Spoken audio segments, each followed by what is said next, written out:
আমাদের দলের জন্য খুব ক্ষতিকর, আমাদের দলের ভাবমূর্তি নষ্ট হচ্ছে। আমরা যেহেতু বিএনপি করি, সে এই দোকানে এ পর্যন্ত ডিজেল বিক্রি করে 125 টাকা লিটার, সরকারি রেট হলো 102 টাকা লিটার। এবং এইটা যখন আমি অভিযোগ পাই, আমি আমার নিজস্ব এক ছেলেকে দিয়ে ডিজেল নিতে পাঠাই এবং যাকে আমি ডিজেল নিতে পাঠাই তার কাছেও 125 টাকার সে দাম চায়।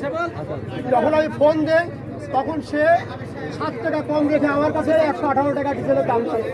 আমি সেই ডিজেল 118 টাকা লিটার হিসেবে তার কাছ থেকে নিয়ে গেছি। আমার ডিজেলের প্রয়োজন ছিল না, জাস্ট আমি প্রমাণটুকু সংগ্রহ করার জন্য।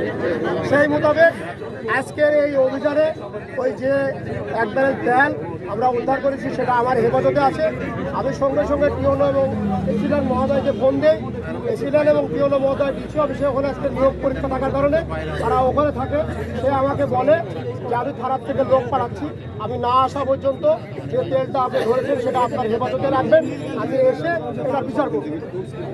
আমরা তার অপেক্ষাতে ছিলাম। এখন একটু আগেও আমরা ফোন করে খবর নিলাম সে এখনো ডিসি অফিস থেকে বের হতে পারে নাই। তাহলে তার আসতে এখন হয়তো আরো অনেক দেরি হবে। এখন যে কাজগুলো আমরা করছি, আপনাদের প্রতিনিধি হিসাবে এই লোকালি যে লোকগুলা দিচ্ছিলেন তাদেরকে সঙ্গে নিয়ে প্রশাসনের লোক এবং সাংবাদিক সহ তার যে দুটা ঘর আমরা চেক করলাম, এই ঘরের মধ্যে ডিজেল এবং পেট্রোল কোনোটাই নেই, সব ব্যারেল ফাঁকা। আমি বলি করে কথা বলেন, সামনে যে ব্যারেলগুলো আছে এগুলো লোড ব্যারেল, এগুলোতে আমরা চেক করলাম এগুলো হলো ডিজেল। তাহলে এখানে পেট্রোল নেই। পার্শ্ববর্তী তার একটা ঘর আছে নতুন পল্লী বিদ্যুৎ মোড়ের এই পার। আমরা যে প্রতিনিধি আপনারা দিচ্ছেন এবং প্রশাসনের লোক এবং সাংবাদিক সহ আপনারা একটু ধৈর্য ধরবেন, কেউ হইচই করবেন না। আমরা ওই গোডাউনটাও চেক করবো।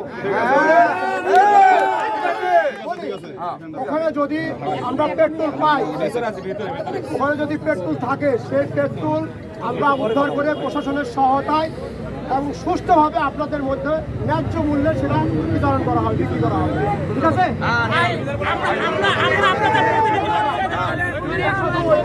102 টাকার উপরে কোনো রেট কাটতে পারবেন না দিলে।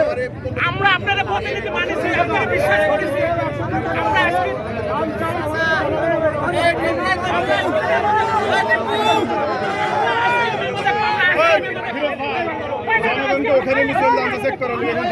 জনগণ ওখানে যায়, খালি অযথা গেন্দাম করে এখানে ফাঁকা করতে হবে, তো এখানে ফাঁকা করতে হবে।